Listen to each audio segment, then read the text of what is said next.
Good evening, and welcome along to Rob and Elliott tonight here on NVTV. Great to have your company again this week. What a show we have for you. We're talking about how couples connect while watching a TV. How are you getting on with your partner at the moment? We'll find out more from Paul C. Brunson, the star of TV's Married at First Sight. We're talking about the nation's love of cars as well, with former Top Gear star Rory Reid. He's going to be with us a little bit later on. And we'll have music from one of Scotland's top traditional musicians, Brandon McPhee, live in the studio, and also some brand new music from Anya as well. I'm going to shine the spotlight once again on another great local charity. We're going to find out all about Life Changes Life project. It's all coming up on the show. Stay with us for the next hour.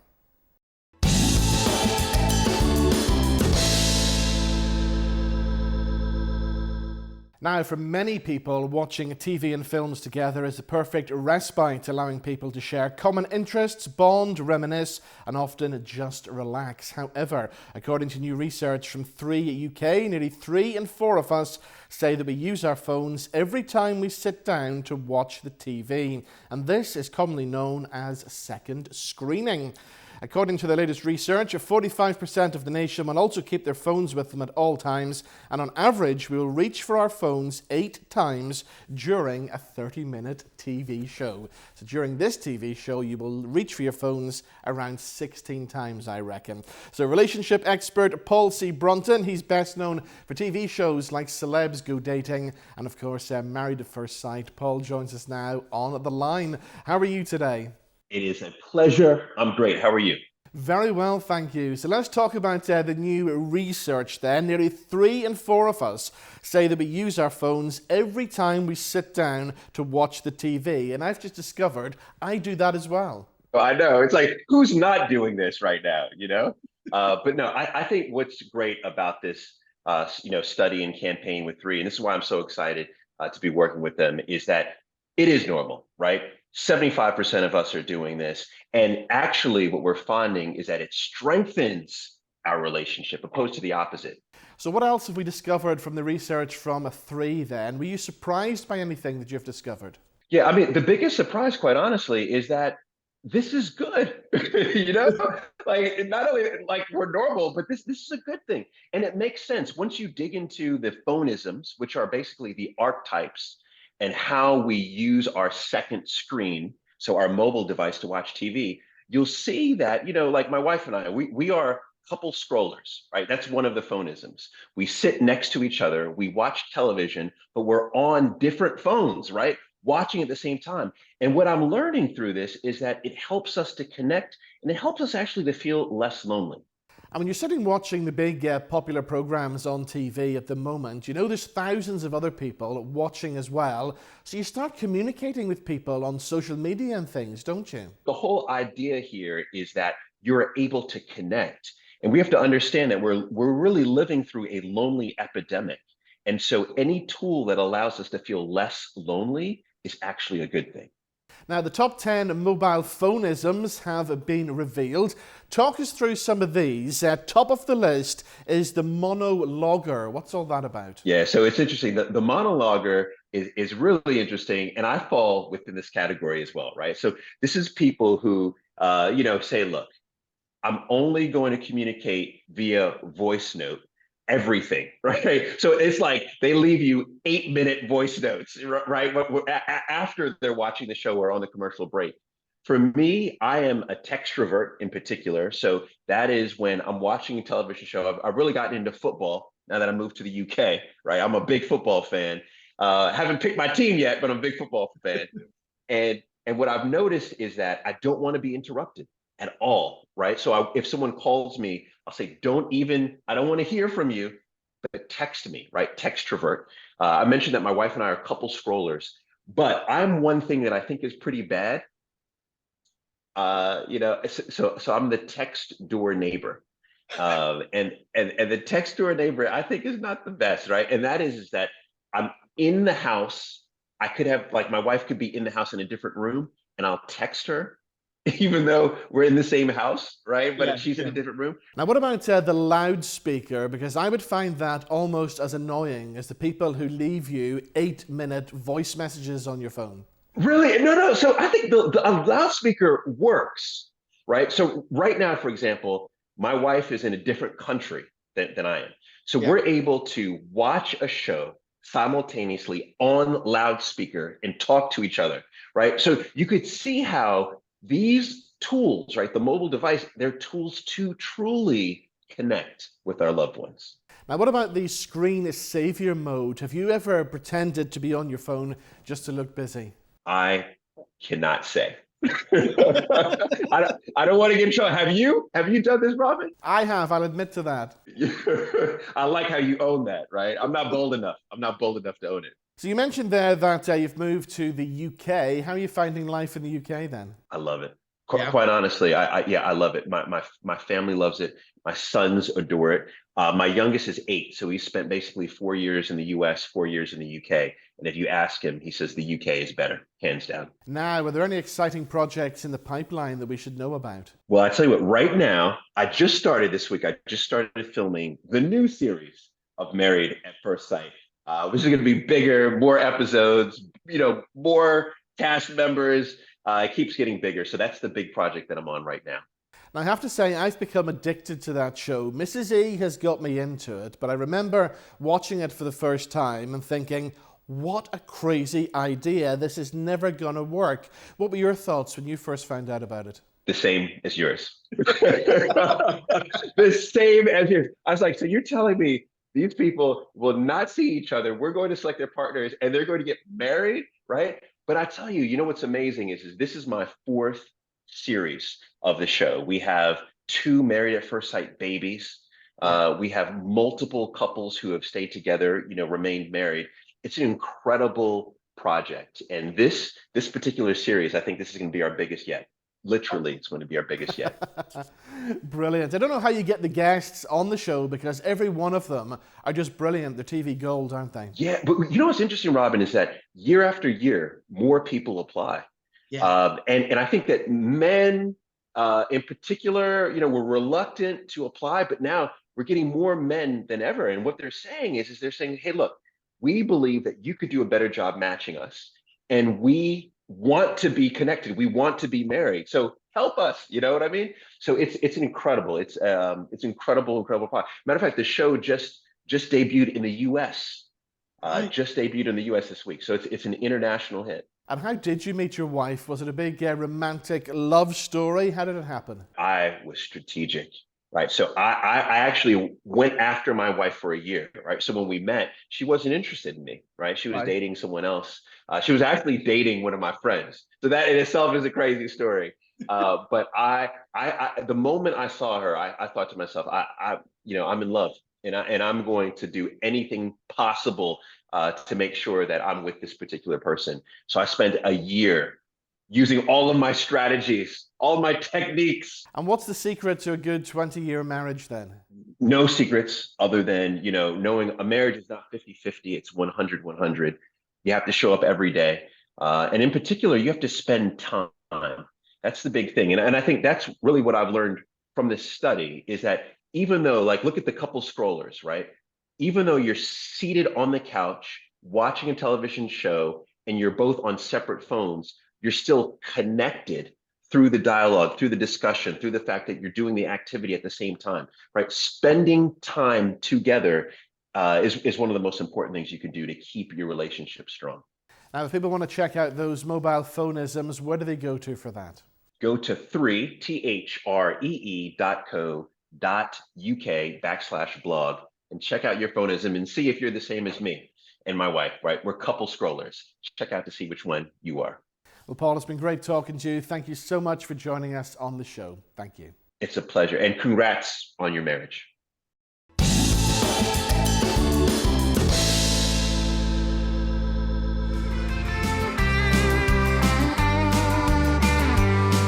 What's happening to the world? It's going insane. The people are so hostile and full of rage. When I was a young boy, the days then were so plain. The way things are, they've gone too far and it's only ourselves to blame. Let's start again on another earth. leaving this one behind. We'll go to Mars, there's no electric cars, and see what we can find. I can only dream. Come with me on my rocket ship, and we could be redeemed. What's happening to the earth? It's so full of pain. People fighting every day and protesting climate change. If we all work together, we can make this whole world better. But they can't see the way it could be, so it'll be goodbye forever. Let's start again on another Earth, leaving this one behind. We'll go to Mars, there's no electric cars, and see what we can find. I can only dream. Come with me on my rocket ship, and we could be redeemed.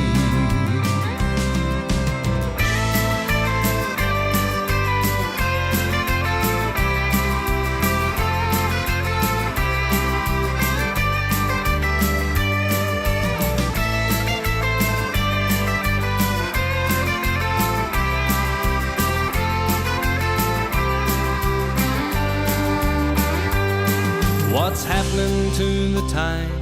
It's going so fast. Now I'm getting older, all I think of is the past. The internet's the problem, with the anger in our souls. Let's cut the power even for an hour, and we'll be in control. Let's start again on another Earth, leaving this one behind. We'll go to Mars, there's no electric cars, and see what we can find. I can only dream. Come with me on my rocket ship. Come with me on my rocket ship. Come with me on my rocket ship, and we could be redeemed.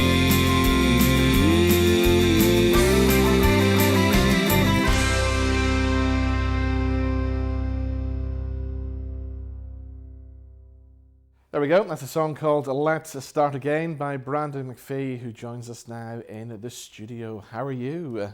Robin, it's great to be here. I'm doing great. Great to be back. We've had everything since the last time you were here. We've had COVID the lot, but it's great to be back doing what you do best, out there performing, isn't it? You know, we could have never imagined that we would go through what we've been through, but we're getting back out. We've been cooped up for so long. We're back here in Ireland. It's like a second home. Yeah, exactly. And it's just so good to be back. So is that why the song's called Let's Start Again then? Well, the Let's Start Again song was actually written in lockdown. And of course, around that time, there was so much negativity on the news and everything. Looked like nothing positive was happening at all. And I had tried songwriting before, and it was, you know, it never went very far. And obviously, there was a lot of time to work on it. And it was just about how I see the world today. And I could think of no better title than Let's Start Again. Tell us about your journey, because you made your first album at the age of 11, didn't you? That's right. Well, my journey started at 10, and it was my granddad, Donald McPhee, that started me off on the accordion. I took lessons on the accordion for 2 years. I recorded the first CD at 11. I then went into various accordion competitions. There was the Junior Championships, there was the Royal National Mod. Eventually worked up to the Senior Championships, and was delighted with the progress with all the competitions, and school was amongst this as well. Of course, yes. And I had great support from my teachers, because when I was off doing shows and concerts and things, I was provided with extra homework. Right. So I didn't miss my schooling. And the singing came when I was around 17, and playing the guitar as well. So it almost happened by accident, really. So you didn't actually know you had a great voice while you were doing that? Well, I don't know about a great voice, but it was something that just was never thought of. And I part of a band, Manson Grant and the Dynamos, over in Scotland, and they introduced me to country music, and that was where it all began. And Robert from the Dynamos said, you know, you should try and sing. Have you started to sing? And I thought this was a crazy idea. Yeah. I thought, no, that can't be possible. Anyway, it worked on me, and I kept practicing, I kept trying it, and then started learning the guitar from a little chord book that I had as well. And then I took vocal tuition for 2 years with a gold medalist at the Royal National Mod. His name was Raymond Bremner. Right. And I've just been working on it all these years, and after leaving school, went into full-time entertainment, and then combining my two loves of music together. So I've got the accordion music, I've got country music singing, and we've put a whole variety in there now. There's folk music, there's some Irish music, and there's even a few hidden surprises as well. Brilliant. And you were back on stage last night with the legendary Foster and Allen. That must have been a great gig to do. You know, it's such an incredible feeling being on stage with Foster and Allen. I've been looking up to them since I was 10 years old. Yeah. I think every time I go on the stage with them, you learn something new. Yes, yeah. And they're so down to earth, and I just feel so honoured to be part of it. It was back in November, I was touring with them in England. Yeah. And there was 22 shows altogether, and it was consecutive nights. And you know, the show they put on was absolutely incredible. You know, exactly, yeah. I think that if I was watching Foster and Allen 20 years from now, I would still be learning from them. Yes, they're just exactly. incredible. They really are. Now, as well as Foster and Allen, you've played for royalty as well. The King, you've played for King Charles of Buckingham Palace, haven't you? Well, I've been lucky enough to play for him for 9 different occasions throughout my music career, and my favourite has to be in Buckingham Palace. Yeah. But there was Burke Hall in Aberdeenshire, there was also the Castle of May, there was Dumfries House, there was the May Highland Games up in Caithness, the Castle of May. I must be doing something right, because they keep asking me back. So. And he did give you some feedback, didn't he? You know, the very first conversation I ever had with him, the whole experience to me is completely surreal to begin with. And he's standing right in front of me, as close as we are, and says, "I can't quite work out how you move your fingers like that." And I'm thinking, okay, is this really happening? So, you know, we've had a lot of conversations since then, and I've met him a lot since then as well. Yeah. And, you know, it's always an honour to play for him, and there's actually talk again about playing for him later on in the year, so I'm excited for that already. Amazing. So as we said earlier on, Ireland's become your second home. It has been. And you're coming back again, aren't you? We are. We're coming back to Ireland in April. We go right down to Cork for the very first one, so I mean it's a long way to Tipperary, but it's a long way to Cork as well. That's on the 2nd of April. The 3rd of April we're in the Ard Owen Theatre in Enniskillen. And then we're at the Hot Country Awards. Yes, that's always a good night. Now, to be invited to that, we've been there for 5 different occasions now.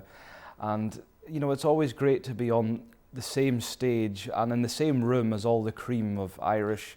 That's what I love, the backstage music. part, because you're standing there and you're going, wow, I'm standing next to Nathan Carter one minute, the Queen, Philomena, is standing beside you at 1 minute as well. It's fabulous. Yeah, and will there be time in between all that to get yourself back into the studio to record some more stuff? Or? We recorded a lot of material during lockdown, and some of which haven't been heard by anyone. However, we're constantly at work, because when we're not on stage, we're recording, we're rehearsing, there's the promotional side of things as well. There's the photographs, there's your videos. It's a never-ending process, and that is the things that take up the time. That's all the homework. The shows is just the shows and concerts are just the enjoyable part. Yeah, exactly. Yeah. You know. Will you do one more for us before you go? I will do. I would like to try the accordion for this one. Brilliant. So what's this one called then? So it's a medley of my own tunes. The first one is a real Scottish title. It's called Achnaclythe House. And now Achnaclythe House is the venue that Pan Records is in, so that's where that is, and I wrote it for them. And then goes into a tune called Canadian Jock and the Haster Smithy. Brilliant. We look forward to that. Thank you so much for joining us. Good to see you as always. Thank you for inviting me on, and all the best to you and your team. Thank you. So here we go, performing live in the NVTV studios one more time. Here is Brandon McPhee.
Another great live performance from Brandon McPhee, who joined us in the studio a few weeks back when he was on his tour here in Northern Ireland.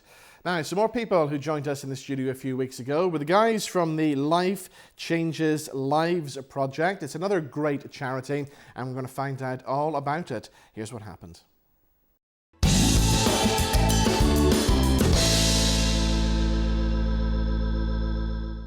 Okay, time now to shine the spotlight on another very worthwhile charity. This time round, we're talking Life Changes Life project. To find out more, I've been joined by three lovely ladies in the studio. Welcome. We'll start with you, Ailish. Tell us about the charity, because I believe it's 10 years old. Yes, it was founded by myself and my husband, and it was founded based on our experiences. My husband is 17 years sober. He'll be 18 years this year, and his experience and our experiences when he came out of rehab, and what services were available to him after that, and particularly what available services there were to the family experiencing hidden harm caused by addiction and or mental health. And there was a severe lack of them, and there still is a severe lack of them. And we set out to open this charity. There's a very long story involved of how we came up with the idea, but basically it came after visiting our son in New York. I've always been interested in art, and it's always helped me maintain my mental health. And I sew and I paint and things like that. And we discovered a way that through being proactive and engaged in some form of work and some form of artistic output, and joining that on together with the services of in-house counselling by a BACP counsellor, give people a reason to get up in the morning, that give them somewhere to attend, to learn new skills, and more importantly to connect with other people. And for a lot of people in recovery, it gives them a sense of belonging, which has happened in a lot of lives. And people show up at our organisation, maybe they have burnt the bridges with their family, with their friends. They've maybe been involved in the justice system. They've maybe have co-diagnosis of addiction and mental health, because one can lead to the other, and both in reverse. And we sometimes we're the last chance saloon for a lot of people. Yeah. And we have a saying that there's no such thing as a lost cause, or there should be no such thing as a lost cause. So anybody that chose to our door, we take them as they present themselves, not what went before. Yeah. And from that minute on, somebody says, I want a change, or I want to live better, or I want help. That's it. Yeah. Come in. And we paint furniture. We're involved in the circular economy. Part of our ethos is rescuing items from landfill. We sew, we make pieces out of pieces of fabric which are donated to us. We upholster, we rescue furniture, and in doing so, we try to rescue the person who's rescuing that piece of furniture. So as they're doing up the piece of furniture, they're building up their self-esteem. People come in and say, but I can't paint. And we say, but that's what we do, we'll teach you. And some people come in and they sand. We have people who are sight impaired. We have people who are hearing impaired. We have people who are movement impaired. We have adults with autism, adults with Asperger's, we have adults with learning difficulties. We have people who have recovering from strokes. We have people with Alzheimer's or dementia, because mental health affects everybody. Yes, yeah. And we're non-religious and we're non-political, again, because it affects everybody and it knows no borders, and it's the one thing that unites all of us, I have to say, irrespective of where you came from, how much money you have in the bank or whatever, we're united. So I represent the hidden harm side, so we deal with the whole family or the whole set of carers around the person affected, because they need help and assistance as well. They need recognition of the trauma that they have went through, and they can also avail of our services. Every single volunteer in our organisation has lived experience. Every member of staff has lived experience. Every director on our board has lived experience.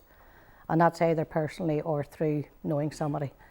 And that's vitally important to everybody who comes through the doors, that they know that people, if you keep saying you've walked the walk, but it's just having the empathy and the support there. We'll talk about some of your fundraising activities in a second. I want to bring Sharon in now, because you're quite new to the charity, aren't you? So tell us how you got involved then.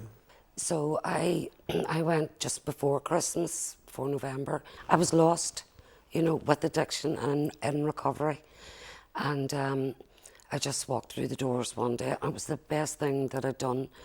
Also for like over the Christmas and the New Year period, knowing that it was there for me when the holidays ended was amazing, you know.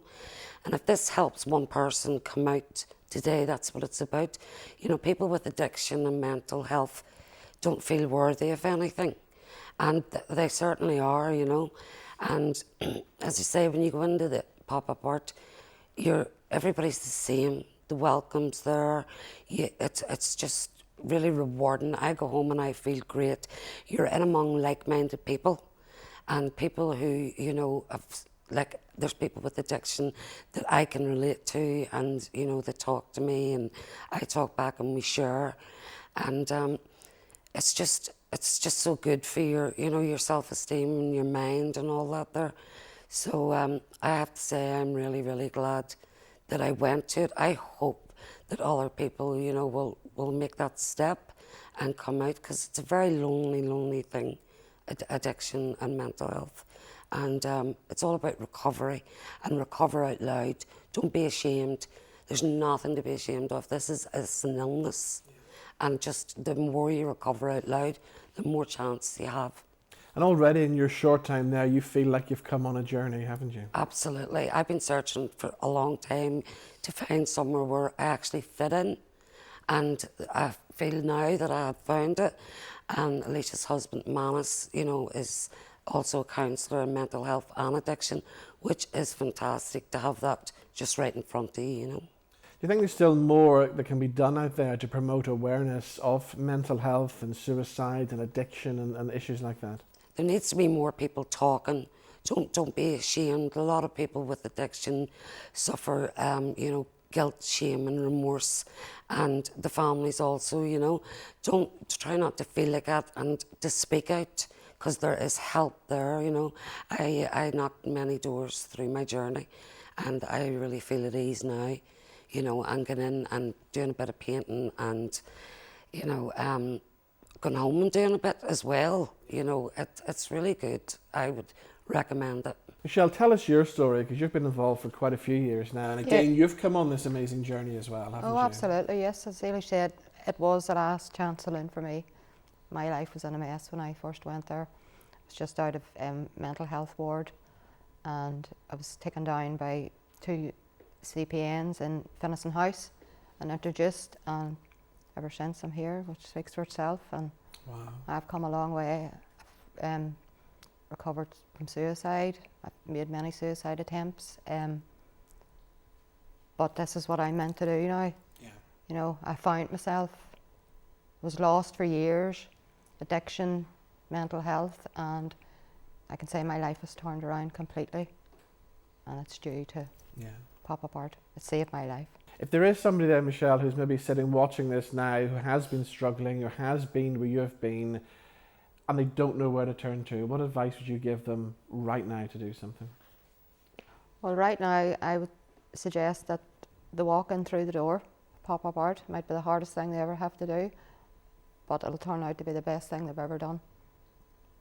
Did you find it difficult when you walked through the door for the first time? Yes, I did. It's very apprehensive. It took me a while, took me a long while. My life was in a complete mess. I'd lost my family, everything. Just gave up on life. But doing what I'd done, I walked in through that door. It might have took me this length of time, but it has been worth it. It has been a journey and a half, but... And it saved your life? Absolutely, saved my life, absolutely. On a few occasions. Yeah. Yeah. Brilliant. Yeah. Fundraising is so important to keep an organisation like this going. I know you get lots of support from the community. We talked about art there. I know Duxie Leahy, he's a big supporter, isn't he? Duxie's fantastic, and Duxie has donated so many of his paintings to us.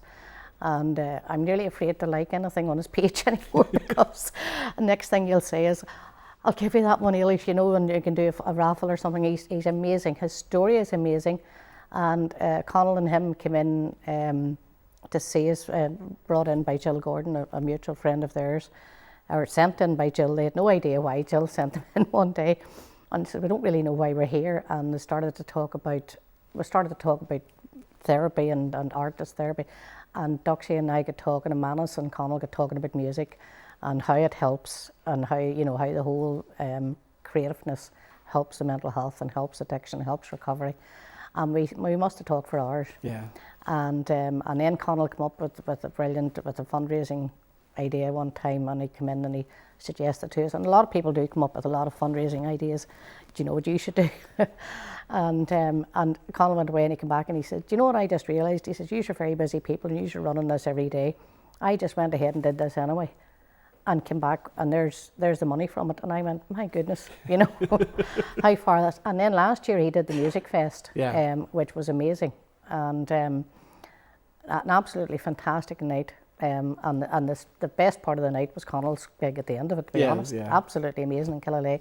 And he's doing it again this year. So that was the Corner Fest Music Festival. It raised a lot of money last year. And I know it's coming back for a second year. The 10th of June this year is the big date for Can't that wait. as well. So. And amazing. And we've had some fantastic support. We've had a gig from the Handsome Princess and did a gig for us this year. Good for Mickey Rafferty, isn't it? Yes, yes. And Paul Mains.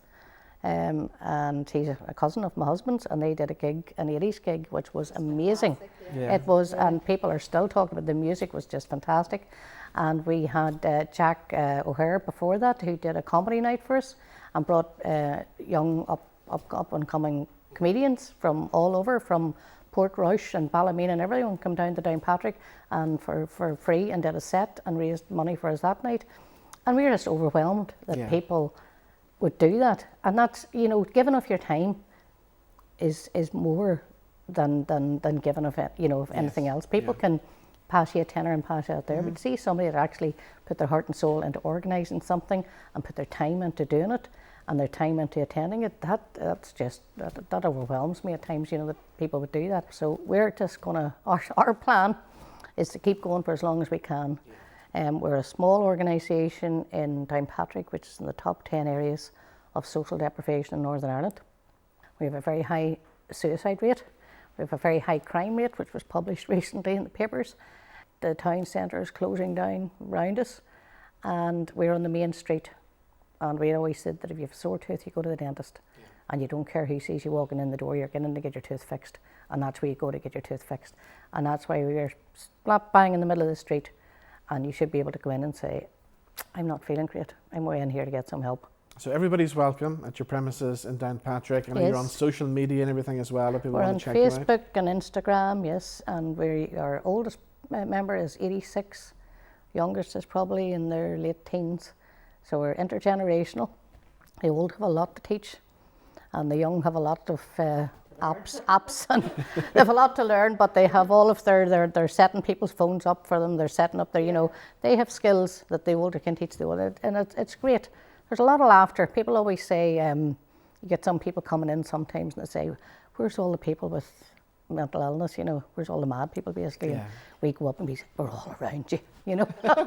It's a Northern Ireland thing. We have that kind of black humour, don't we, where we can laugh at things like this to help us through it as well. We do, and you know, if you didn't laugh, goodness me. And people, you know, when they say words, you know, why is everybody laughing? I'm going, your projection of mental health is that people are going to be sitting in a corner rocking. You know, that's not mental health. And that's maybe somebody's good day. Tomorrow they could be sitting in the corner rocking, and that's fine too. But generally, this is our safe place, and this is where we come to talk and to paint and to redo furniture, and we sell it in the shop as a social enterprise. So please come down to our shop. We have a social enterprise cafe where you can come in and have a cup of tea. We have a charity shop where we do the circular economy again, and we resell stuff out, and we paint furniture. We rescue it from landfill. We take it in, we give it a new lease of life. We paint it, hand paint beautiful designs on it, usually very bright because it reflects good mental health. And people buy it away, and you've got a talking point because you've got a part of somebody's journey or somebody's recovery in your home. And we'll tell you, do you know who painted that? Do you know what they've been through in their life? And they'll take that home and people will comment on it and they'll say, guess we got it. And we're cheap because we're in an area of social deprivation. We're far too cheap for the skills that some people have acquired. but it's not about, it's about when somebody's piece of furniture sells and they've done something good enough and somebody's bought it and they go, their self-esteem rises. Yeah. You know, it's just all part of the whole thing. You do something up, you're contributing, you've put money into our till, and that money goes towards helping you and helping other people. So sounds amazing. Next time I'm down in Downpatrick, I will definitely call in Good. and have a look. We mentioned Conal Montgomery there, who sat where you're sitting right now. He shared his story with us on the show before. I'm going to play one of his songs to finish off brilliant. with. But in the meantime, thank you for coming in. And Sharon and Michelle, thank you so much for sharing your story with us as well. Thank you. Thank you. So here we go, performing live in the NVTV studios. Here is the fabulous Conal Montgomery.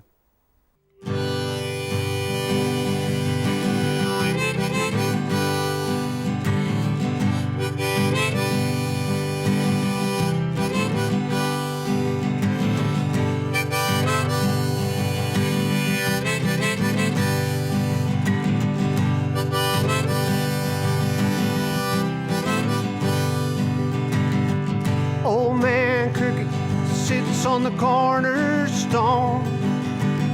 His hair turning yellow, all the pigment's gone. He takes the last draw of that old wood vine. Thank God it's nearly opening time.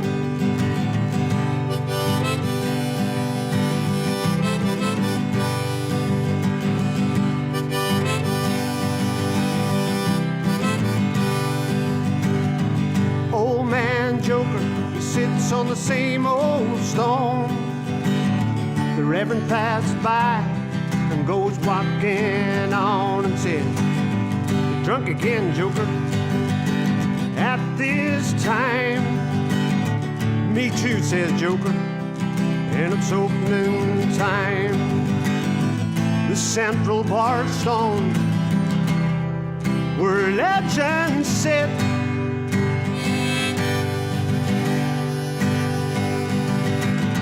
shone by axes and every one of it.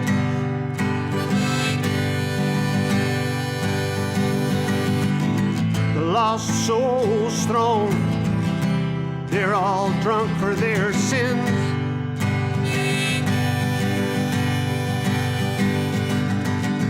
And even that old stone, it's halfway in.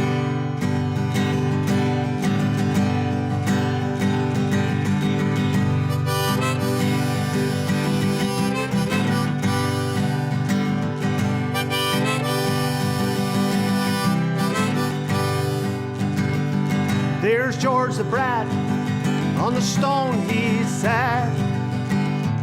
An old black suit, but never a hat. Real cream hair, slicked back fine. And he odds, my friend, is it opening time?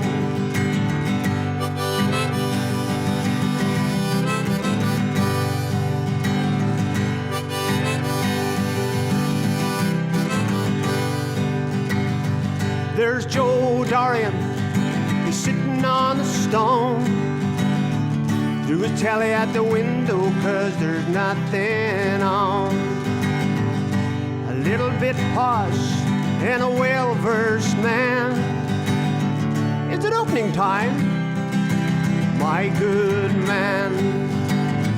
The central bar stone where legends sit,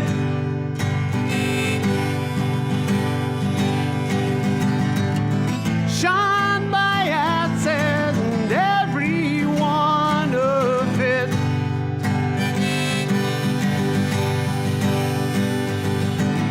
The lost souls thrown, they're all drunk for their sins.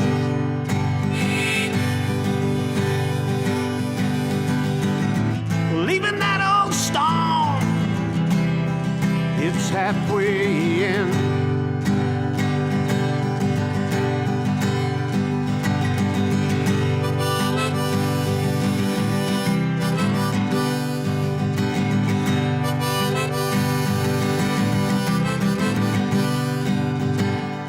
Although I've named but 4 good men, there's been so many more.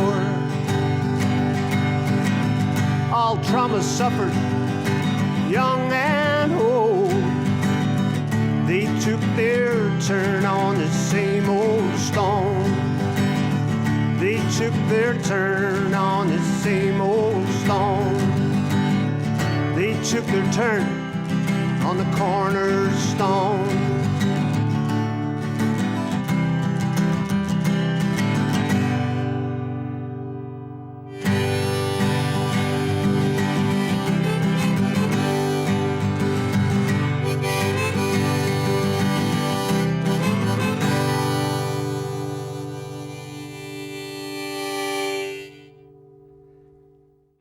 And you can catch Conal Montgomery and loads more fabulous acts down at the Dufferin Coaching Inn in Killy Lane on the 10th of June for that brilliant Cornerstone Fest, raising lots of money for a very worthwhile charity. Right, next up on the show this evening, we're talking cars, and everybody remembers Shania Twain singing about kissing her car goodnight, but figures from Auto Trader have found that a fifth of people are so fond of their car that they actually give it a pet name. To talk about this further and the latest research, former Top Gear presenter and motoring expert Rory Reid joins us now on the line. Rory, how are you today? I'm very well, thank you. How are you? Very well, thank you. So tell us what we've discovered then. It seems we're a nation of car lovers, aren't we? Absolutely. So people are absolutely in love with their motors. What we found is that 1 in 10 people give a pet name to their car. We've also found that 1 in 10 people are actually in love with their car, and this figure rises to 29% of people in love with their car amongst millennials. We're also seeing that people have this idea that a car makes them more attractive. So 1 in 5 people believe that. So all of this is pointing to the fact that we, as Brits, are a nation of people who have a very, very tight relationship with the cars that we drive. So I would suppose then somebody like you who has a relationship with cars all the time, you weren't surprised by any of the findings then? Not surprised one bit. I wouldn't say I agree with them though. I'm not one of these people that names their cars. Consider me weird. Maybe I'm an outlier. Maybe everyone else is weird, but I do feel like it's a bit unnecessary to give a name to your car. Maybe it's because I've had so many cars in my life that keeping up with the different names might become tricky after a certain point. Also, maybe in the back of my mind, I think that if you name your car, particularly a female name in my case, my other half might get a bit confused sometimes if I say I'm just going to pop out for a ride in Eleanor or something along those lines. So I prefer to keep it clean and just say it's a Mustang or it's a Ford, for example. So if you were going to name your car then, Eleanor would be the name, would it? So I drive a Ford Mustang, which is why Eleanor popped into my head. But occasionally, if I'm humoring people, when they pester me about whether I'm going to name my car or not, I say, okay, I'll call it Sally because of the Mustang Sally song. I'll name things that are alive, but things that don't have a pulse, I will draw the line there. But I'm not criticizing anyone else's decisions. So coming back to the research then, we've discovered that men are likely to admit that their first car was actually their first true love after a romantic relationship. So do you remember your first car? Yeah, my first car was a Ford Fiesta. It was mostly blue, but also had a lot of rust. So let's say it was blue and brown. And I remember I used to drive it to college. And it wasn't my only car because very soon after I also bought a Volkswagen Polo and a Yugo Zastava. So I had 3 cars which were very unreliable. And what that meant was I'd drive one for a week, it would invariably break down. And then that would allow me to swap into the Polo. And when that would break down, I'd swap into the Yugo. And I cannot ever remember being in love with any of those cars. I loved the things that they brought about. So the ability to be free and on my own terms and be able to go on adventures of my choosing with my friends. And I love the fact that my friends in college thought more highly of me because I was the only guy in college with 3 cars, believe it or not, even though they were all terrible. It made people enjoy my company a bit more because I gave them the freedom to come on adventures as well. But in terms of loving those cars, No, because if you look at them, you'll probably understand why. They weren't great. Now, 1 in 10 people say that somebody's car can make them more attractive. Do you agree with that one? I can see why it happens. I can see what happens because, people, when they drive a nice car, whenever other people look at them, they think one of a few things. One, they've got a bit of money to spend, which can sometimes bump up your status in the world. They can also look at you and think that person's got very good taste. If you're driving around a particularly nice car, they are easy to ruin if you spec them in the wrong color with the wrong wheels, etc. But generally speaking, if you buy a nice car, people might think that you've got great taste, and that's something that they might want a part of. And the third one is that you're just a cool person because you're interesting. You're more perhaps interesting than somebody who has a more mundane set of wheels. So I can see why people do it. I happen to drive a different car every single week. And what I've noticed is that most people over a certain age won't look at you and think that you're more attractive because of that car. The research that Auto Trader found was that it's particularly common in millennials, the dating app generation, who feel like your car is something that can make you more attractive. But most people over a certain generation, they'll go one of two ways. They'll either think you're great or think you're a show off and want nothing to do with you. Now, what about buying a second car? Any top tips for doing that? Yeah, absolutely. So one of the things that we found in our research was that a car's eco-credentials are very equally judged alongside other credentials. For example, practicality, so boot size. 10% of people said that was important to them, which is the same 10% figure that we found that people want from an eco car as well. So people are definitely turning their attentions more towards a car's ability to have a minimal impact on the environment around them. Of course, with the cost of living crisis as well, we're also finding that translates directly to how cheap a car is to run. So people have got that in the back of their minds as well. So definitely, even though it might not seem the most sexy topic in the world, people do definitely put a heavy emphasis on eco credentials. And what's your thoughts on people who are buying cars today? Do you think we're becoming more environmentally conscious, buying things like electric cars and hybrids and stuff like that? Essentially, the advice I always give to people is usually buy from a reputable dealer, one that has a good experience in dealing with cars and dealing with customers.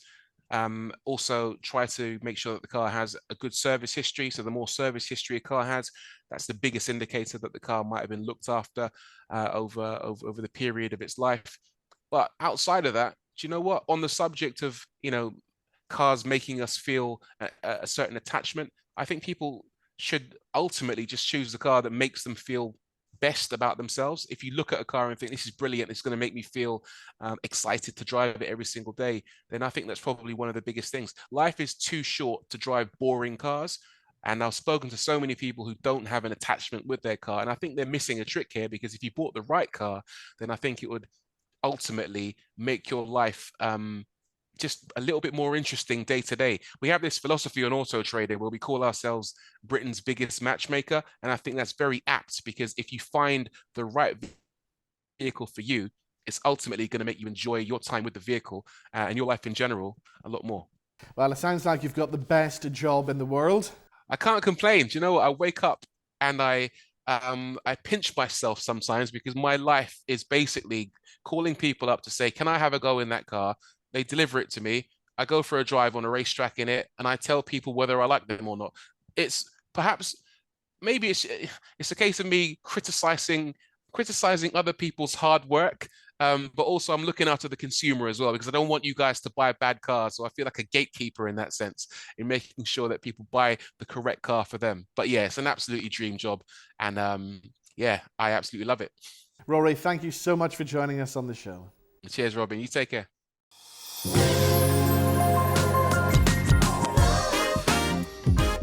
Okay, time now for our What's On guide, where we take a look and see what's happening throughout Belfast and beyond over the next week or so. And we're starting off at the Grand Opera House with Northern Ireland's most dysfunctional, most loved family. Yes, the Give My Headpiece gang are back out on the road, and they come to the Grand Opera House from the 27th of March until the 1st of April. And of course, the show features all your favourite characters from the hit TV show, and the usual mix of topical and Northern Ireland humour and up-to-the-minute satirical stand-up from Tim McGarry, plus the odd song or two. Let's move on to the Lyric Theatre here in Belfast, and the agreement runs from the 25th of March until the 22nd of April. And the clock is ticking. It's April 1998, and the main political parties in Northern Ireland, the British government and the Irish government, are all under the watchful eye of Senator George Mitchell, trying to hammer out the deal that could pave the way for peace in Northern Ireland. Every word, every movement, every stare means something. And this is the last chance saloon, and no one is leaving until the agreement is reached one way or another. And the agreement is written by playwright Owen McCafferty and examines the negotiations leading up to the Good Friday Agreement. And I can't believe how much the cast members look like the politicians, especially Packy Lee, who's playing the part of Jerry Adams. Right, what else have I got to tell you about? Let's talk music now. And tickets went on sale earlier on today for Ocean Colour Scene. The indie rock legends have announced a 13-date UK tour, and they're coming to the Telegraph Building here in Belfast on Thursday, the 7th of December. Ocean Colour Scene frontman Simon Fowler, guitarist Steve Craddock, and drummer Oscar Harrison will perform their biggest hits and anthems, including the Riverboat Song, The Circle, a Traveller's Tune, and of course The Day We Caught the Train. Tickets are on sale now via ticketmaster.ie. Now, Ireland's most successful impressionist and satirist Mario Rosenstock is currently touring nationwide with his acclaimed brand new stage show, which is called Gift Grub Live 2023. And the tour has been playing to packed houses throughout the whole of Ireland, and he's just announced some dates in the north, including the Waterfront Hall in Belfast on Friday the 2nd of June and the Millennium Forum in Derry/Londonderry on Friday the 9th of June. And tickets went on sale earlier on today from ticketmaster.ie. And also on sale from today, one of the finest in-demand rock and roll ensembles working today, Lucas Nelson and POTR are bringing their powerful, joyous live show to concert stages throughout 2023. And their live show comes to the Ulster Hall here in Belfast on the 22nd of June. For more info and tickets, just head over to the Ulster Hall website or go to ticketmaster.ie. And finally for now, if you fancy catching a movie in cinemas this weekend, Liam Neeson is back in Marlowe. In the late 1930s Bay City, a brooding, down-on-his-luck detective is hired to find the ex-lover of a glamorous heiress. Here's a clip from Marlowe. The key to Hollywood is knowing when your game is up. We go in there, I'm coming out alive. I have to ask myself, who wins, Mr. Marlowe? I will do everything to put you in jail. We all have our secrets, Mr. Marlowe. And your secrets? You'll have to keep those, too.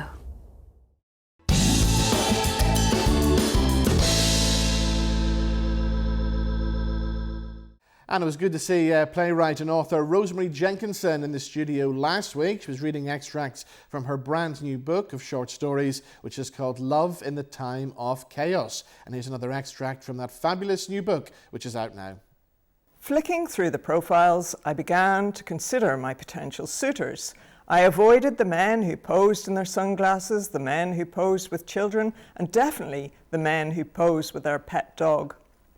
One thing I was starting to realize on Tinder was that if the only photo they give you is a headshot, it means they're fat. Some men talked of looking for something serious, and I instantly swiped left. What I've always looked for in life is an endless honeymoon. I'm an epicure, a hedonist, a bacchanalianist. People think I'm into no-feeling sex, but I'm so romantic I find romance in the unromantic, meaning in the meaningless, feeling in the feelingless. Years ago, there was this steamy sex film with Mickey Rourke and Kim Basinger called 9.5 Weeks. But to me, 9 weeks counts as a long-term relationship. The truth is, I don't enjoy the quotidian realness of a relationship, the arguments, the submission, the compromise. I'd far rather have one day of ideal over a year of real. Life is much too short for repetition. Right, in just a second, I'll be chatting to Anya. She's got a gig coming up in Belfast at McHugh's. Before we do that, here is one of her brand new singles. This is called Witch Mother. Sweet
So there we go, that's Witch Mother from Anya, and I'm pleased to say she joins us now in the studio. How are you? Very good. Thank you so much for having me again. Thank you for coming back again. It's been a while since you were last here, because we had COVID and all that stuff going on, so it must be good to get back out there and performing live again. It is amazing. It's what I'm living for.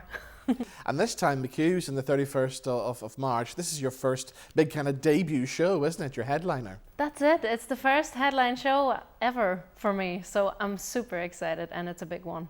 Yeah, it is. Yeah. Great support acts on the bill as well, haven't you? Yes, Brother Vice and Dynasty, two alt rock and heavy rock and roll acts. So just up my street. Now, for the last time you were here, you seem to have got a little more rocky. Oh, in well. your music, so you have. Yeah, I think you're right.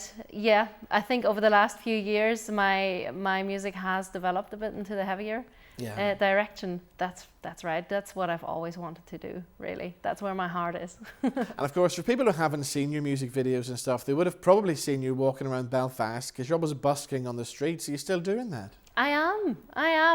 Yes, so I'm busking a bit less than I used to, just with other things. I don't have as much time anymore, but it's definitely something I still do, so people still see me play every so often. That's how I first saw you. I was walking through Belfast one day, and this woman, Mary, came up to me and said, "You've got to come and see this singer." And I said, "I can't. I'm on my way to the TV show. I got to go.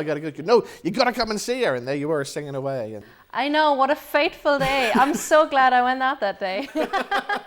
Really. Tell me about Witch Mother. We saw the video there. What's the kind of story behind that then? Yes, so Witch Mother is my latest song, or my latest single release. It's a song about feminine power, the witch as the ultimate symbol for femininity, but also autonomy and feminism. You're going all kind of Stevie Nicks, I think. Yes, aren't you? Exactly. I love me a bit of Stevie Nicks vibes and a bit of, mysticism and a bit of horror. So I'm all for these darker sort of things. Yeah. Obviously, we can tell from your accent, you're not from Northern Ireland. You're originally from Germany. So how did you end up here in Belfast then? That's right. I have been here for 6 years now, believe it or not. 6 years ago, I did a placement here for volunteering. So it was just meant to be for a year. I worked away and then decided to stay longer afterwards. I've always wanted to come to Ireland. Yeah. My heart, I've always sort of felt drawn to Ireland, and now I'm here. And it's working, because people are loving the music here, aren't they? Well, yes, it seems like the reception is well, and I love the people here, so it's all working well for both of us. And you've been welcomed nicely into the kind of the music family here in Belfast, haven't you? Yes, I think I have. It's a small community, but that means as well that people are very open to welcoming me, and that's how I've actually been able to get some gigs, not being even from here. So it was difficult at the start to meet people, but people are very helpful, and they've welcomed me very, very much. Brilliant. Well, we'll play another one of your music videos now. What should we go for this time? This time we want to go for a single called A-Bomb. That was the one I released last year. Remind us the story behind that one then. Oh, that's just me being predatory, but also talking about the depraved state of the world that we're in. Just this mess we're in. Brilliant. Okay, well, if we want to hear more, McHugh's Bar, 31st of March is the place to be? Yes, that's the place to be, and I can't wait. It's going to be a great night. Brilliant. Well, the best of luck with the gig, and good to see you as always. Thank you so much. So here she is with A-Bomb. Here is Anya.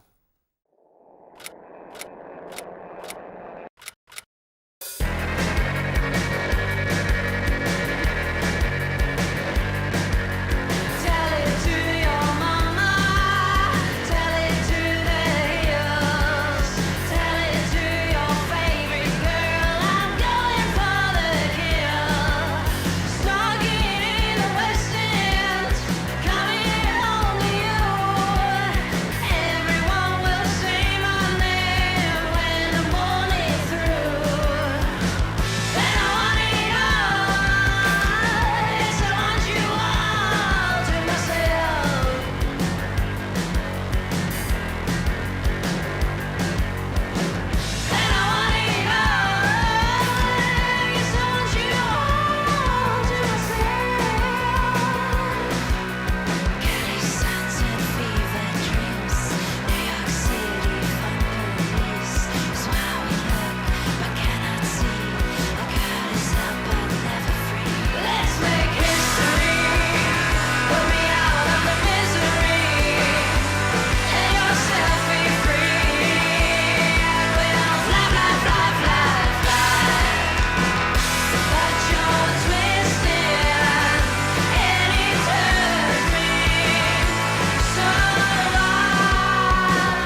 And don't forget, you can catch Anya live at McHugh's Bar on the 31st of March. Looking forward to that. That's all we have time for on the show this week. Thank you for watching. Thank you as well to all the guests, and we'll see you back here same time next week. Bye-bye.